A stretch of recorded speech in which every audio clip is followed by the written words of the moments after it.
All right, with the 101 in our mixed 2022-2023 rookie mock draft, it's no different than 2023. It is just Bijan Robinson. He is still, I think, the clear-cut one between these two. Just from a prospect level, his floor feels like Breece Hall, and his ceiling feels like something we probably haven't seen since like CMC 3 years ago. The word around generational. In my mind, like fantasy football, once in a generation is like every 4 years. That's a new generation. This is basically a once-in-a-generation type player. He is what Saquon Barkley was when he came out. It was just the ultimate can't-miss prospect. I'm not going to get cute, especially with Hall coming off the ACL tear. That is even more reason to put the prospect over the proven player in Breece Hall. So that leads me right into my pick at the 1.02. I'm going to bypass the quarterbacks for a second here, and I am going to take Breece Hall.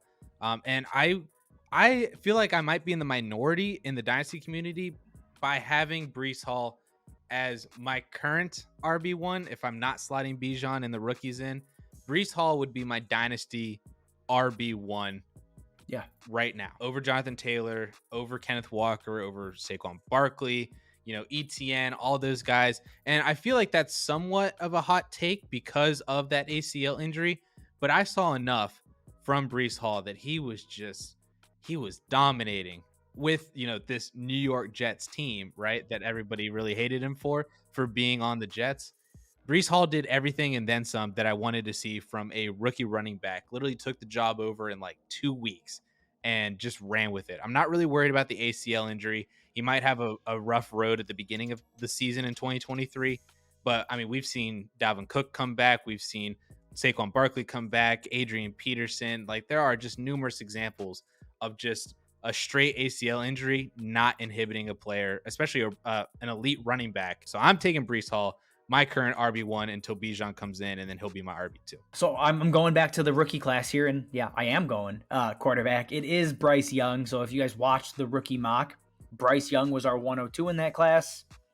Even after CJ Stroud against Georgia and, the one of the better college football playoff games I've ever seen, I'm still putting Bryce over CJ Stroud. It's the rushing upside.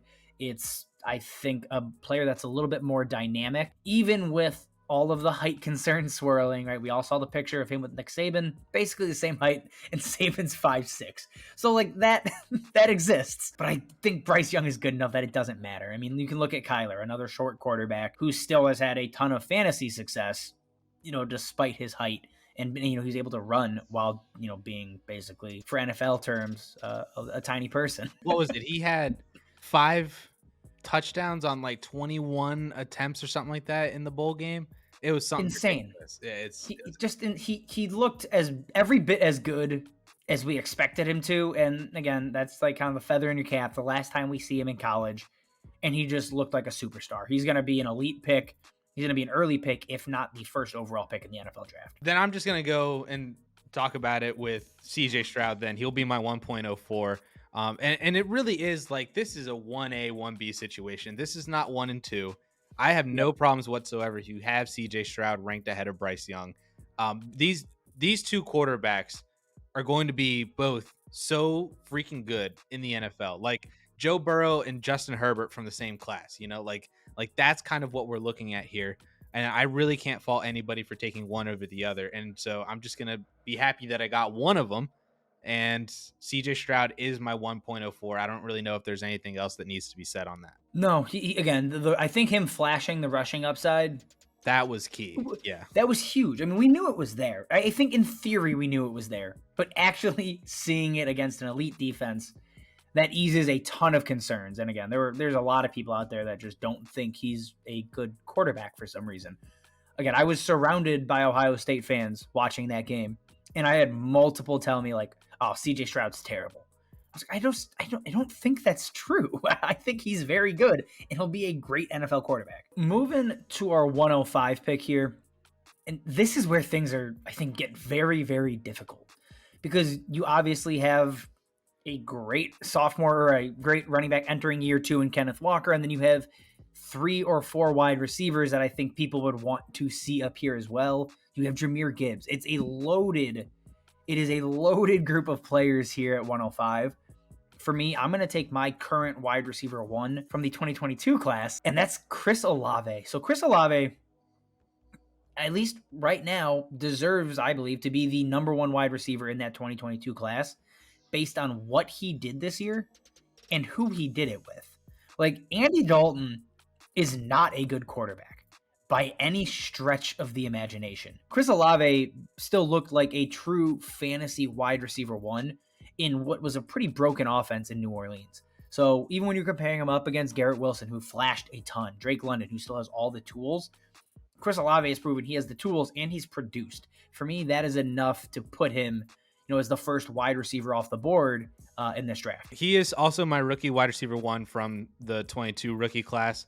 I mean, everything you just said. I mean, the dude in 14 games is 18 yards shy of 1,000 yards. The touchdowns weren't necessarily there, but Saints offense, what are you going to do about it, in this specific season? But that could improve with a better quarterback, with maybe better an offensive scheme that is more conducive to what they have on offense in terms of actually using Alvin Kamara correctly, giving Chris Olave a little bit more to work with. Not to mention the fact that he produced with Michael Thomas and Jarvis Landry both on the field. He produced without both of them on the field. He did everything that you wanted to see from a rookie wide receiver. And he's not Jamar Chase. He's not Justin Jefferson. But, these rookie wide receivers who can put up 1,000 yards in year 1, you want these guys for Dynasty because they're going to be perennial fantasy wide receiver 1s. Then I'm up at the 1.06. I'm not going to go and continue with the wide receiver route. I'm going to go back to, you mentioned him, Kenneth Walker, the rookie RB2 from the 2022 class, and also potentially people's Dynasty RB3 once Bijan comes in. As I think almost certainly a top 5 Dynasty running back, given the production that he's had, the age, obviously he's 21, about to be 22 years old. The situation is fantastic with him being in Seattle. He just fits as a Seattle running back. And I think that he is going to be their workhorse running back, a la Marshawn Lynch, a la Chris Carson, for the next 3 or 4 years, at least. There's really not a knock on Kenneth Walker. The only possible thing you can say about Kenneth Walker is, does his receiving ability improve? Does he earn targets at a higher clip, right? Because this season, when I'm looking at it, 2.4 a game, you're looking at 34 total targets through 16 weeks or 17 weeks. I like to think he gets closer to 50 moving forward. If he doesn't, obviously that's going to cap the ceiling and you'll see him, dip in dynasty ranks potentially. But the guy is just such a good rusher that even if he never gets to 50, 60 targets, he's good enough to carry his own fantasy value in the red zone, busting long runs, and then just, again, rushing on the ground and volume in a Seattle offense that loves to still run the ball. But I mean, you got to remember too, like, he didn't take over the backfield until week 6. So from week 6 on, that's 10 games played so far. He's on pace for 300 rush attempts and 46 targets. So I like to see my running backs, if they're not, getting up in the 50s, 60s, 70s, I at least need them to meet a minimum threshold of like 40 is basically where I want them to be. Unless your name is Nick Chubb or Derrick Henry and you can live on 20 targets in the season, most fantasy running backs need to be in at least the 40s to be really good, like RB1s, without like overproducing on touchdowns. Walker could have a lot of touchdowns. I mean, he's had 8 in those 10 games since starting, on pace for 14. That is absolutely insane. Moving on to our 107. I'm going back to wide receiver here. Again, there's 2 other guys I think should be in consideration for this pick, but for now, I am going to go ahead and grab Garrett Wilson. We talked about this already, right? You want wide receivers that get over 1,000 yards, and Garrett Wilson managed to do it with Zach Wilson, Mike White, and I and like Joe Mike White. Flacco. Don't knock Joe Did Flacco. I paused. I didn't remember if he started a game or not. Yeah. There were a couple of games to start the season. Yes, Zach Wilson was hurt. Again, he puts up almost 170 versus the Vikings. So that immediate top end ceiling, we saw it, and it's spectacular. And the only reason he's behind Chris Olave is I think I have more faith in the Saints than I do the Jets to find a quarterback. I think both of them are going to be in the market for one of these veteran quarterbacks here. So when I think two players are extremely comparable in talent, I go and try to find, all right, who do I actually trust to surround that wide receiver? And I think the Saints do a better job of that. Garrett Wilson's still going to have Elijah Moore there. Tyler Conklin exists. Breece Hall is coming back as well.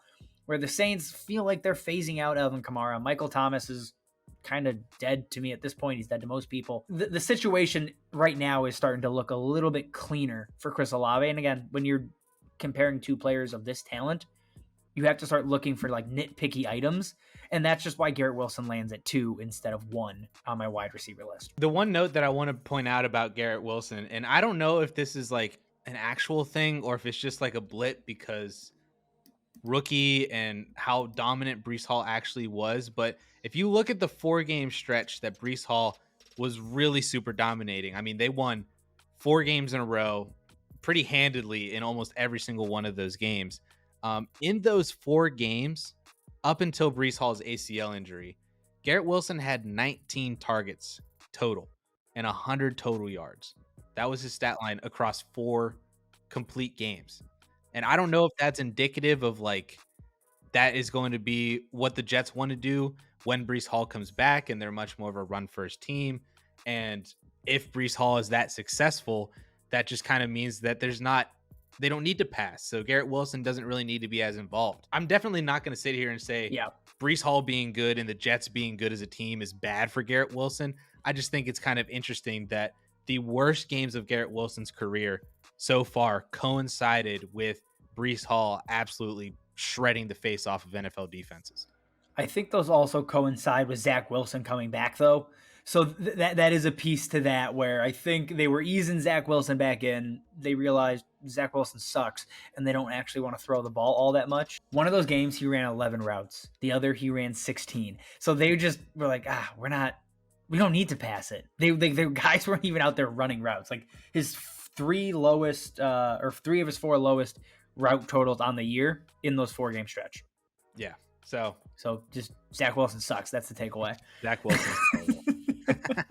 I'm going to go back to this 2023 class. I think it's about time we did. We were on a 3-pick stretch here of 2022 rookies. I'm going to take Jahmyr Gibbs. Every single time I watch this dude touch the ball, something magical happens, and it is absolutely amazing. I don't care about his size. I know that that's going to be a conversation of concern for some people as we move throughout the draft season. I think he's going to be a really, really good running back wherever he goes. But I do think that there are going to be select teams that he should and hopefully land on where he can become an Alvin Kamara type kind of player that can really unlock that ceiling and PPR upside that he does present. I think that on the worst case scenario, he's like what DeAndre Swift kind of is right now, which is, inconsistent on a weekly basis. But boy, when he hits, everybody's tweeting about how many touches he actually deserves to get and never actually gets them. But that ultimate upside floor for Jahmyr Gibbs is Alvin Kamara. This is pure conjecture and just a random report that I saw. Supposedly, the last time he was clocked running a 40, he ran a 4.32. I think he'll end up in the 4.4s. Let me be honest. I don't think he's running a 4.32. But the dude on tape can flat out fly. And I mean, he's going to be an early second. There was supposedly, and again, another report, who knows at this point, it's all Twitter, but he could go in the top 25 picks of the first round. And again, he lands there. I think any question of him getting the volume, getting the usage, any of that just goes right out the window. I'm looking at NFL Tankathon right now with where they have projected teams. I don't know how the Dynasty community would react, but it would be really interesting if the Chargers took him and he's kind of like in the wings with Austin Eckler, or Minnesota takes him and he's in the wings of Dalvin Cook, kind of like a DeMarco Murray, Derrick Henry sort of situation. Those are the things I don't want. Like just because when I want a running back, I want the immediate gratification. You know what I mean? Like just because it's such a short, he would fall, I think, in rankings because if he landed with the Chargers or Minnesota, I think you drop him below the wide receivers just because you're looking at probably a 1 to 2 year payoff to like get the true production you should get. And that's enough for me, at least for a running back. I was like, I'll take the wide receivers. He very well could go similar to Etienne, where he lands in a situation, and even if there's a good back, not a great one, like they'll just get supplanted, because that's exactly what Etienne did to James Robinson and would have done if he didn't get hurt as a rookie. And Gibbs could do the same thing to, I don't know, Dameon Pierce. I was gonna say, what if Tony Pollard is a free agent? Dallas is sitting there at the back end of the first. I think I think he'd relegate Zeke like mid-season. I just don't want to watch Zeke anymore. I'm tired of it. Dude, yeah, I mean, Pollard's been amazing on the workload that he's been getting. So if Gibbs can slot right into that exact same role, with the possibility of getting a little bit more if Zeke is really breaking down, Gibbs just looks to be that much better, which he honestly is, and Gibbs is better than Pollard. So yes, it's yeah. a Jerry Jones pick. It's a Jerry Jones pick.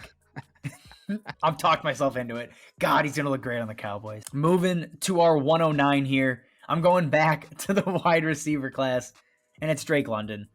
Drake London obviously did not have the numbers of Chris Olave or Garrett Wilson.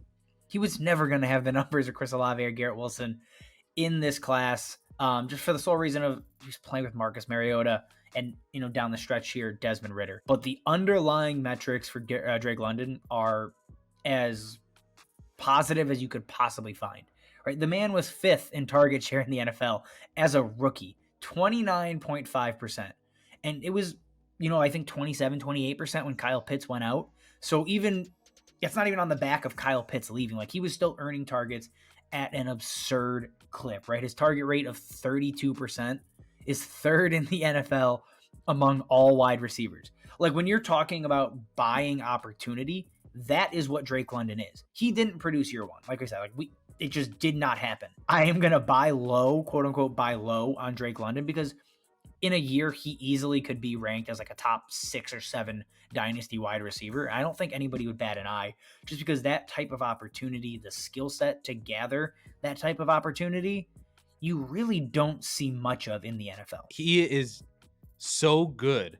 And we've seen it with Desmond Ridder recently. Like, he's had really good PPR production where he's, 7 for 70, 9 for 80. He's getting massive targets every single week. It reminds me of Deontay Johnson a couple years ago, where I was just like, dude, this dude is getting 140, 150 targets from, I get that it's from Ben Roethlisberger, but at a certain point, those targets have to turn into something. And they turned into something last year for Deontay. He was, probably a big time league winner compared to his price.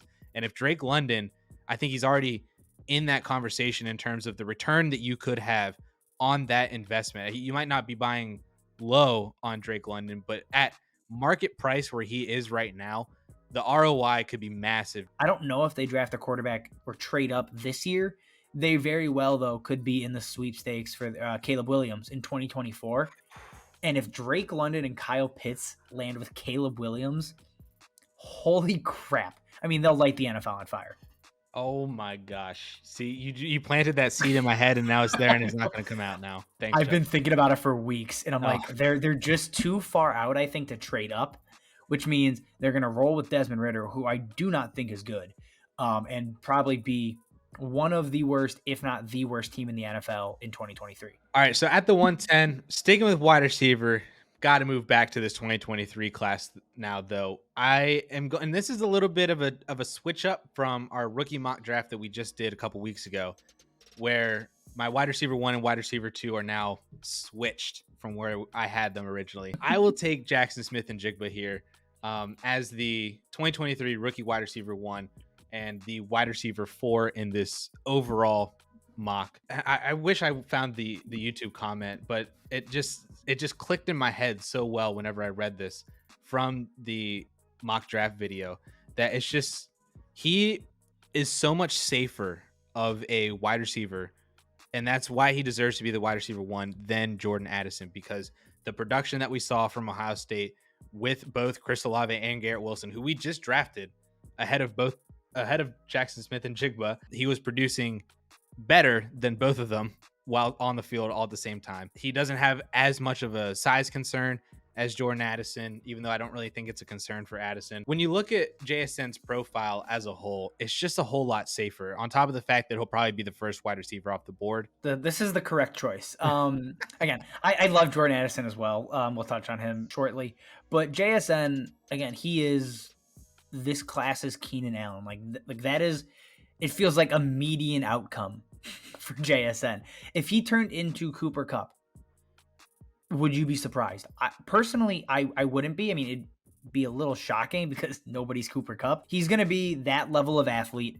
He's that level of route runner already. His hands are like glue. I mean, the guy does everything you want, like from a skill set standpoint, incredibly well. The only knock is like the top end athleticism's probably not going to be there. And I don't really care. Like, I don't think that matters because we've seen so many wide receivers at this point, like not be guys that run 4.3, 4.4. Like you can run in the 4.5s and still be a very dominant player. I mean, it's kind of worth mentioning now. My 111 here is Jordan Addison. And the only reason I don't have him above is everything you mentioned. Like there is enough question marks surrounding his size, which probably shouldn't be an issue, but it's floating out there.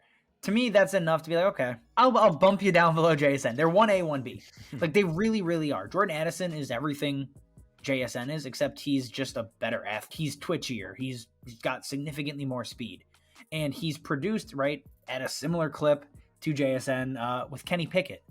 Now, he's not fighting against Chris Olave and Garrett Wilson to put up very similar numbers. So, to me, that's extremely noteworthy. And I'm not going to knock him, right, for not having an elite supporting cast and producing. That's not his fault, but it's worth mentioning when JSN did it still against elite competition or with elite competition. So again, Jordan Addison is the clear 1B for me, but if you want to take him first, fine. I think he's a little bit more risky than JSN, like you said. At the 112 now, to close out the first round, we'll do a couple more picks just because of how many players there are, that the significant players there are to kind of talk through. Sticking with the wide receiver position here, I'm going to go with Jameson Williams. This is I feel like I still should call it like a dart throw, but I don't think it is so much anymore. Obviously, we haven't seen Jameson Williams do all that much because he was recovering from the ACL. The Lions want to be very careful with their first round pick that they traded up like 25 picks to be able to go up and acquire. From what you've seen from Jameson Williams already, this dude is like, the fact that you could say that he is a 4.2 guy, I feel like is a disservice to how fast he actually is. The touchdown that he caught, his first career touchdown catch, that was insane. The end around that I just saw that he had this past week, oh my goodness, this dude is so fast. And it's like, he might not be Tyreek Hill, obviously, you know, like nobody's Tyreek Hill. But when you're talking about a guy who, like a Jalen Waddle, this guy that you can just give a slant route to, an end around, you know, a wide receiver screen, and all he has to do is make one man miss and nobody else on the field can touch him, that is Jameson Williams. I don't care so much that he's sharing with Amon-Ra St. Brown. TJ Hawkinson is now gone, so maybe that mitigates a little bit of the, you know, how much of the pie is divided between all of them. It might make it a little bit nicer. My evaluation hasn't changed on him, and I don't know how anybody else's could as well. You know what I mean? Like, we haven't seen a healthy Jameson Williams. So for me, he was my wide receiver 4 in the 2022 class. He remains my wide receiver 4 in the 2022 class because nothing has changed. And you want to talk about a very small sample size.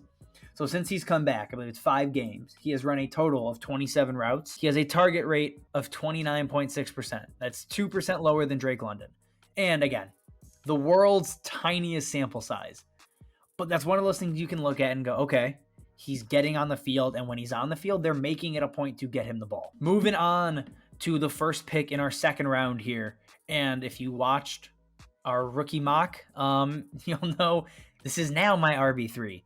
It is Sean Tucker out of Syracuse. And at this point, I think you get to a spot where there's still a handful of other wide receivers in that 2022 class that could absolutely be taken here. There's 1 or 2 guys in the 2023 class as well. But I think Sean Tucker has the ability to be a true difference maker at running back. And again, for me, grabbing him at the second round for a guy that should probably be a top 6 or 7 pick in come this May, it's really difficult to pass. Like you're just talking about tools. He has speed. He has receiving ability. His ability to make guys miss. Those are the type of things you want to see from a running back.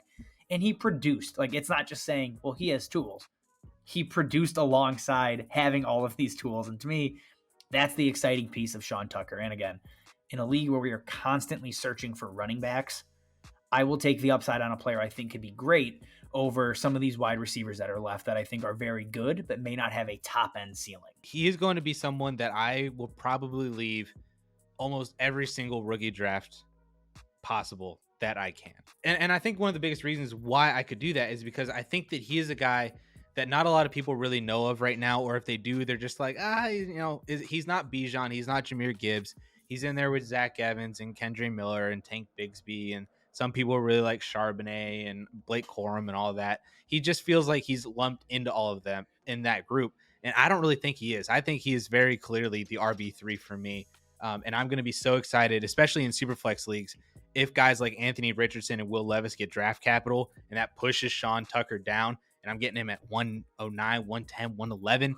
Dude, I'm going to be scooping up so much Sean Tucker. He's a guy that's going to run in the 4.3s. Like he's a track superstar. We know that's coming. He has the size, right? Right now he's listed, so take that with a grain of salt. 5'10", 210. He's 21 years old. He just had 36 receptions. He ran for 1,400 yards the year before. It's all there. It is all there. I hope he pans out the way we think he could. Speaking of hoping that he pans out the way that I think he should, this is going to be probably what a lot of people would view as like the worst pick of this draft. But I don't necessarily care. This dude has risen so far up my draft board in such a short amount of time. Even since the rookie mock that we just did. Because I took him. No, sorry, you took him at the 2.02 in our second round. I'm going to take him here at the 2.02 in this Superflex combined mock draft. I'm taking Josh Downs. He is now my rookie wide receiver 3 in this class, and that already in itself to a lot of people is a hot take to have him over Quentin Johnston. I think that he is head and shoulders better than Kayshon Boutte, head and shoulders better than Jalen Hyatt. Everything about him I think it's just perfect. He might be a little bit small, sure, but I mean, this dude produced. He produced with Sam Howell. He produced with Drake May. He produced on a level that is almost unfathomable at a collegiate level with the size that he has, with the other weapons that were and were not around him at various points in his career. Josh Downs, I think, is going to be the biggest riser in this 2023 class post combine, and then could potentially rise even more after that, after the NFL draft, depending on where he actually goes. I would not be shocked if this guy ends up being a first round pick. I like Josh Downs a lot. Like I said very similar nice things about him when we drafted him. Like he is an analytical superstar. I still have Quentin Johnston above him and a few other of these 2022 wide receivers. But Josh Downs, there's no denying, like you said, what he did, how he did it, who he did it with.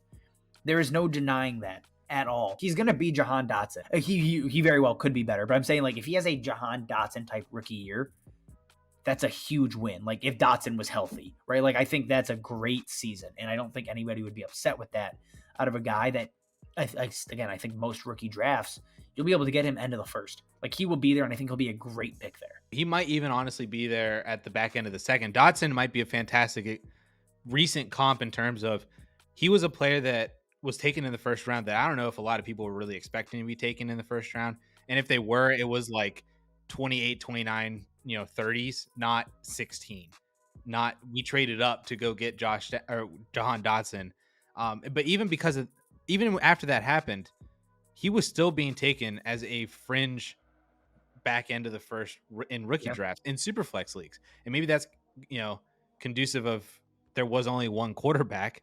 But even still, now when you have a class with 2 quarterbacks, potentially even 4 in the first round, and you have a player like Josh Downs, that's going to bump him down into the the beginning of the second round.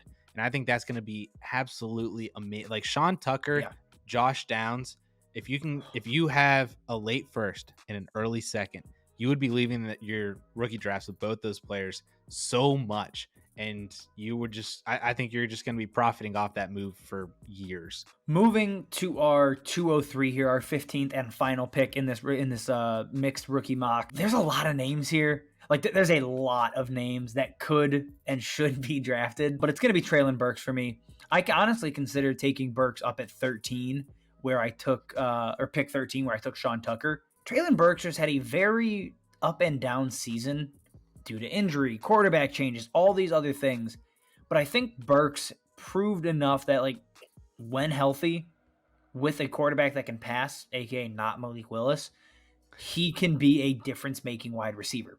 Like, I don't think we saw enough to put him up anywhere near the Drake London tier, like those top wide receivers. There wasn't enough there. If he doesn't get hurt in week 13, like he played, 17% of snaps. He was coming off an 18-point game and a 17-point game.